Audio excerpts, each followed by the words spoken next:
Le match dans le match reçoit aujourd'hui une légende du handball français, l'étoile d'une génération fer de lance dans l'Hexagone, double champion du monde, médaillé de bronze aux Jeux Olympiques à Barcelone, porte-drapeau à Athènes, capitaine emblématique, recordman de sélection, toutes sélections confondues. Jackson Richardson est notre invité. Bonjour Jackson, comment ça va? Bonjour, ça va très bien, mais très content d'être là. On va commencer par votre actualité chaude. Jackson, si vous êtes à Monaco, ce n'est pas un hasard, c'est que vous êtes membre du jury aux Sportel Awards qui ont lieu ce soir au moment où on se parle. C'est ça, c'est exactement. En fait, voilà, j'ai cette opportunité de vivre cette aventure. Pour moi, c'est une aventure enrichissante parce que voilà, c'est-à-dire ce qu'on a pu faire, ce qu'on a pu regarder, tous les documentaires justement avec toutes les émotions qui jaillissent en soi. Et voilà, c'était que du bonheur de pouvoir partager cette aventure avec des athlètes ou des personnes dans le jury où il y avait une très bonne ambiance. Jackson, on va revenir sur votre carrière de sportif, bien évidemment. Vous êtes originaire de La Réunion. Comment le handball est arrivé dans votre vie? Ben, en fait, moi, je dirais, sans être prétentieux, en fait, je dirais le handball m'a choisi. Pourquoi? Parce que bon, comme moi, je viens d'une famille sportive, j'ai mon père qui joue au foot. Mes deux grands frères, il y en a un qui joue au basket et un au handball. En fait, jusqu'à l'âge de 18 ans, j'ai cette opportunité, cette chance de faire ces trois sports. Et à l'âge de 18 ans, pour faire mon service militaire, et ben, j'ai cette opportunité de venir en métropole pour faire le bataillon de Joinville, le service militaire au bataillon de Joinville, et surtout de rentrer en équipe de France. C'est pour ça que je dis que le handball m'a choisi pour pouvoir justement créer mon aventure et vivre du sport pour pouvoir justement créer une famille, de connaître des belles aventures. Vous parlez de ce départ en France, justement, vous aviez été détecté à La Réunion à l'occasion d'une tournée de l'équipe de France. C'est ça, en fait, il y avait, pour rentrer au bataillon, l'équipe de France Espoir, et en fait, il fallait, justement, il y avait un choix à faire, il y avait un joueur, pour pouvoir créer ce groupe. Et en fait, c'était un test entre un joueur et moi, Christian Mtima et moi-même. Et en fait, l'entraîneur de l'équipe de France, Daniel Costantini, était là pour regarder, faire la rencontre et faire le choix de prendre le futur joueur qui allait rentrer en équipe de France d'espoir. Et ben voilà, la chance est tombée sur moi. J'ai eu cette opportunité de pouvoir vivre cette aventure. Je le disais dans l'introduction, vous êtes une génération fer de lance. Pourquoi? Parce que à votre époque, le handball était beaucoup plus confidentiel, dans l'ombre des autres sports collectifs. Oui, exactement, parce qu'en fait, dans la période, moi j'ai cette chance contrairement à les anciens comme Philippe Gardan, Thierry Perreux, Frédéric Voll, eux, le handball avant, c'était un sport amateur. Contrairement de l'Allemagne, l'Espagne, en fait, on n'était pas professionnels. Et en fait, nous, on a toujours eu cette image des anciens que le handball, c'est un sport scolaire. Et en fait, c'est vrai que depuis 90, on a eu cette opportunité justement d'avoir une possibilité de se construire physiquement, techniquement, pour pouvoir évoluer notre handball, pour pouvoir rivaliser les grandes équipes. Et c'est pour ça que voilà, ce début de cet apprentissage m'a permis justement d'amplifier aussi mes compétences, mes qualités physiques, techniques et tactiques pour pouvoir justement rivaliser des pays, des nations qui sont largement au-dessus de nous. C'était le début de la professionnalisation en fait. Voilà, c'est ça. Mais c'était quand même complètement différent du handball d'aujourd'hui. Tout à fait. Comme on le sait, Daniel Costantini, qui est vraiment la personne qui a vraiment développé le handball français. En fait, lui, il a eu cette chance justement de voyager dans les pays de l'Est, ce que ce soit en Russie, ce que ce soit en Roumanie, l'ex-Yougoslavie, c'était des pays qui dominaient le handball européen. Et en fait, il a appris justement cette méthode, comment travailler, comment structurer un handball professionnel. Et en fait, il a réussi justement à transmettre cette méthode de travail avec la génération qu'on appelle des barjots avant le championnat du monde en 90 et 92. Et en fait, c'est grâce à ça, c'est grâce à lui qu'il a réussi justement à hausser un peu le niveau du handball français. Et nous, comme on n'avait pas l'habitude de travailler aussi dur, pour nous, ça nous a fait bizarre. Mais ça nous a forgé un caractère de se faire violence pour pouvoir réussir. Votre carrière en équipe de France, elle débute en 1990 et en seulement 2 ans, l'équipe de France participe pour la première fois de son histoire donc aux Jeux Olympiques au handball et vous allez décrocher une médaille historique, une première médaille de bronze pour le handball français. Tout à fait, mais comme vous avez dit, moi je suis arrivé en 1990, c'était le mondial A. En 1989, l'équipe de France, ils étaient en mondial B, ils se sont qualifiés de finir dans les 5 premiers pour se qualifier, pour monter un niveau mondial A. Et nous, en mondial, en Tchécoslovaquie, en 90, on a joué, enfin, on a terminé neuvième, c'est neuvième de ce championnat du monde, pour pouvoir se qualifier pour les Jeux Olympiques.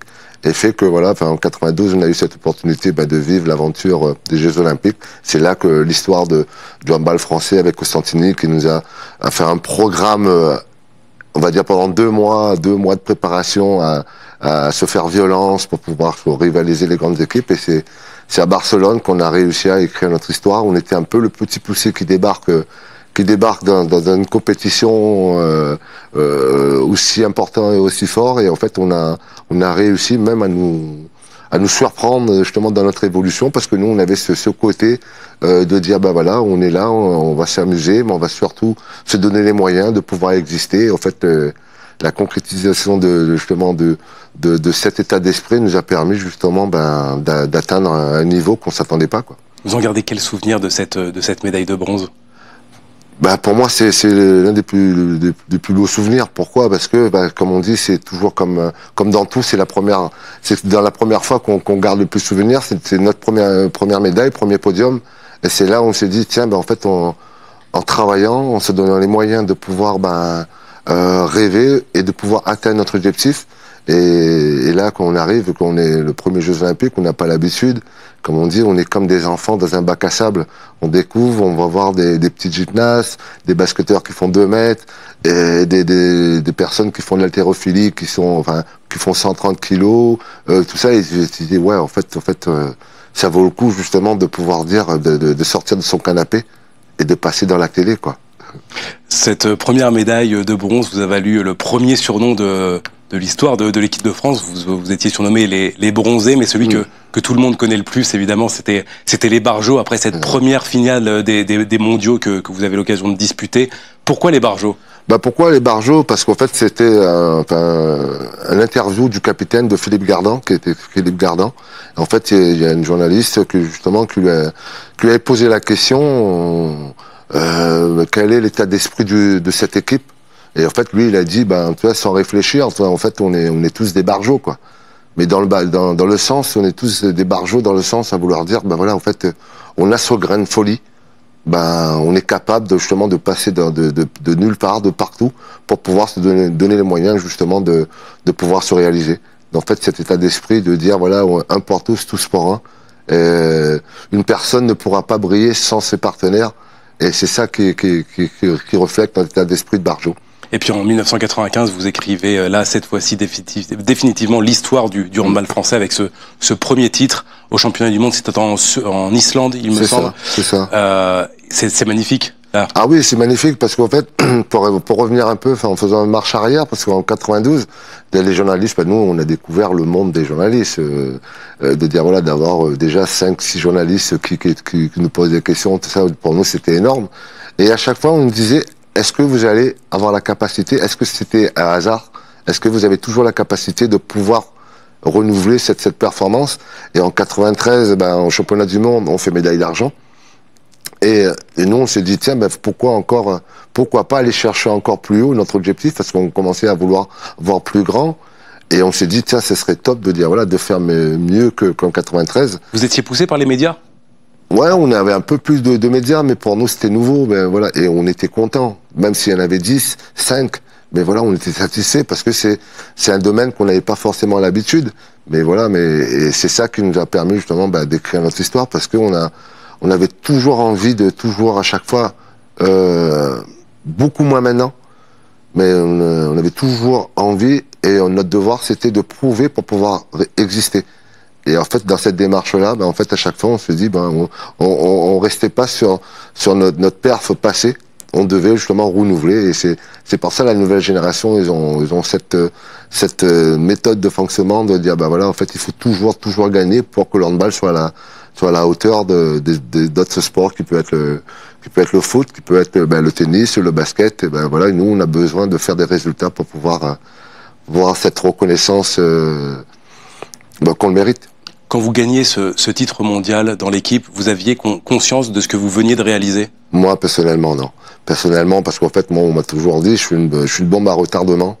J'ai pas cette facilité de pouvoir réaliser les choses. C'est-à-dire, je le vis pleinement, mais je prends toujours conscience de ce que je suis, ce que je fais quand je suis tout seul, en regardant un peu ce qui s'est passé. C'est là où je réalise de dire, ben voilà, waouh. Mais c'est vrai que toi, là, on est conscient de dire, quand on est à la plus haute marche du podium, c'est là qu'on se dit, ben voilà, on est la meilleure équipe du monde.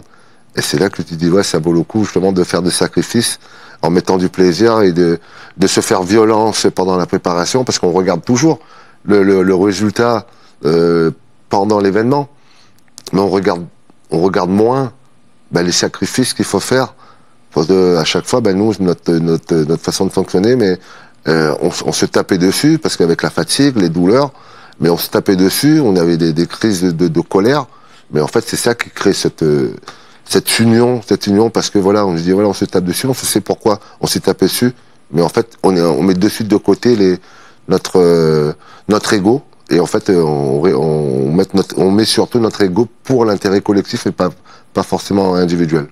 6 ans plus tard, nouveau championnat du monde, il y en a eu d'autres entre-temps, mais nouveau championnat du monde à domicile en France, avec une nouvelle génération qui pousse à vos côtés, aux côtés des Martini, Anquetil, Casal, toute cette génération que vous avez bien connue, des jeunes talents, Thierry Omeyer, Jérôme Fernandez, Daniel Narcisse, Didier Dinard, Bertrand et Guillaume Gilles, une génération qui gagnera presque tout après. Quel œil vous aviez sur ces jeunes qui débarquaient dans cette équipe de France? Enfin, déjà, je voulais surtout mettre l'accent ou quelque chose qui m'anime. J'ai eu cette chance de connaître 3 générations, et pour moi, c'est un bonheur. Et moi, j'ai toujours dit, c'est la génération qui sont arrivées ou qui sont arrivées après. La chance qu'on a eue, c'est qu'on a eu des génies. On a eu des génies. Pourquoi le handball a eu ce parcours-là? C'est parce que on a eu des génies à tous les postes. Comme tous les noms que vous avez donnés, pour pas les citer, pour pas oublier certains. Voilà, ce sont des personnes, voilà, qui étaient en admiration de ce qu'on a fait. Et aujourd'hui, nous, on est en admiration de ce qu'ils font. Ils avaient quelque chose que vous n'aviez pas, votre génération? On avait moins, parce que individuellement, ils étaient, pour Karabatic, Fernandez, les autres, Narcisse, tout ça, Omeyer, eux, ils étaient largement au-dessus de nous. Mais nous, on avait cette facilité de gagner, c'est parce que on gagnait collectivement. Mais eux, ils gagnent individuellement. Individuellement, ils pouvaient faire la différence. Quand vous avez 4 ou 5 joueurs qui est au top dans un match, et la différence, elle est faite. Et comme on le sait, je vous dis, si vous savez pas, l'importance du handball, c'est parce que le gardien, c'est 50% d'un collectif. C'est-à-dire, si le gardien, il fait le job qu'il faut, et comme la France a toujours eu des très bons gardiens. Voilà, mais aussi haut que Thierry Omeyer, c'est très difficile, parce qu'il a mis la barre haute, parce que lui, comme lui, à chaque fois, quand il était pas bon, il faisait 15 arrêts. Alors vous voyez un peu la différence, quand on fait 15 arrêts, aujourd'hui, sans négliger les performances des gardiens, et aujourd'hui, à 15 arrêts, les gardiens, ils sont satisfaits de leur performance, que lui, Omeyer, il mettait la barre plus haute, de dire, voilà, que je faisais 15 arrêts, je suis pas bon. Et en général, quand il est très bon, il fait 25 arrêts. Alors vous voyez un peu la différence d'écart dans cette période-là que l'équipe de France pourrait faire la différence. Et avec ce 2e titre mondial, les Barjots sont devenus les costauds. Tout à fait, tout à fait. Enfin voilà, et après il y a, comme je dis, c'est pour ça, par rapport au rôle que j'ai eu en tant que chef de mission, mon rôle c'était justement de les transmettre, parce que de dire il n'y a pas meilleur moyen, il n'y a pas meilleur moment de pouvoir écrire son histoire, de pouvoir s'exprimer devant son public, devant sa famille, devant ses amis, et là justement d'être champion du monde à la maison. Et il n'y a pas meilleur moment d'entendre la Marseillaise et le public qui chante la Marseillaise avec le groupe. Et là, ça nous transcende, parce que là, je me dis, waouh, ça vaut, des fois, on a cette chance de vivre cette aventure, mais cette chance il faut se le dire que on a cette chance de pouvoir gagner notre vie en faisant quelque chose qu'on a choisi. Et c'est pour ça qu'il faut impérativement en profiter, de dire, voilà, de rendre la médaille à des gens qui viennent nous encourager, qui viennent justement nous supporter, de dire, de les remercier, de nous donner cette possibilité de prendre du plaisir et en donner du plaisir. Jackson, vous gagnez ensuite 2 nouvelles médailles de bronze aux mondiaux, ce qui fait au total 2 médailles d'or, 1 médaille d'argent, 3 médailles de bronze, 1 médaille de bronze aux JO, donc 417 sélections en équipe de France, c'est absolument énorme. Aucun autre handballeur dans le monde compte autant de sélections. Une Ligue des Champions aussi en club remportée avec Pampelune. C'est une carrière immensément bien remplie. Quel regard vous avez aujourd'hui sur ce que vous avez accompli? Moi, je dis c'est du bonheur. Ça revient à ce que je disais tout à l'heure, parce que moi, je pars de principe que la vie, elle est magnifique.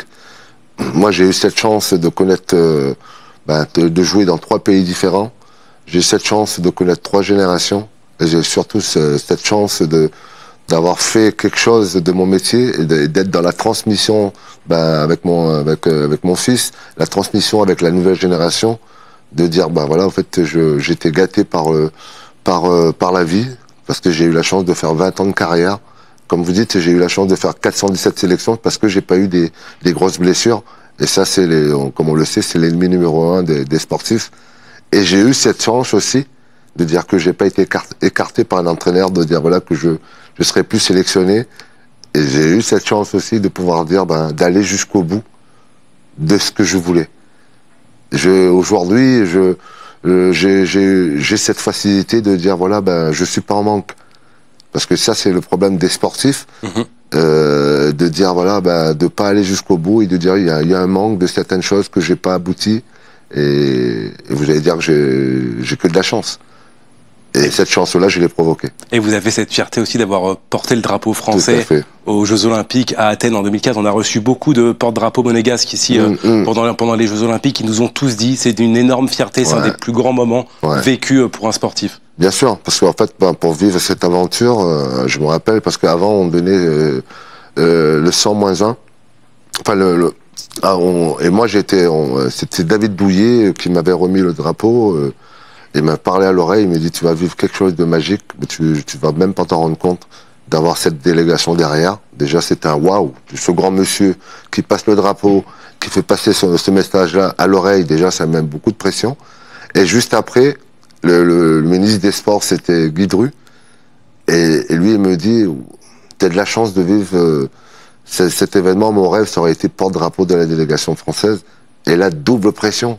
Et le fait de le vivre, comme vous savez, au handball, moi j'ai connu qu'à Bercy, les 15 000 personnes, déjà c'est énorme pour nous les handballeurs. On n'a pas ce côté des footeux, des athlètes qui font de l'athlétisme, de rentrer dans un stade. Mais là, quand vous rentrez dans un stade de 90 000 personnes, et quand on dit la France, et moi je fais un sport collectif, j'ai l'habitude de partager, et là je partageais avec personne.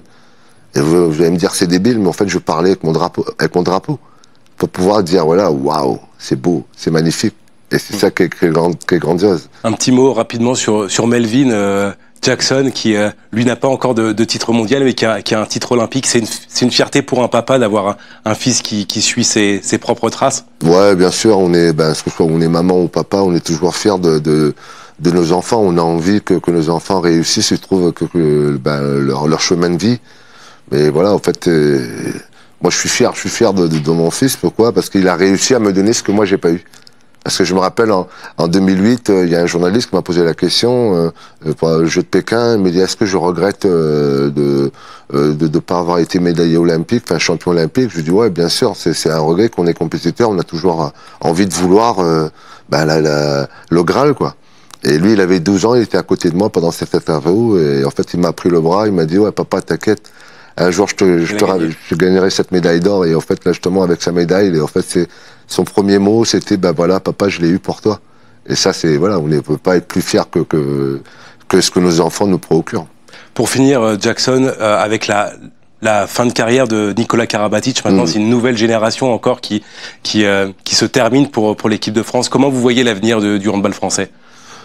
Je pense qu'on a des joueurs talentueux, toujours. Mais après, je pense que moi, j'avais mis la barre haute par rapport à ma génération.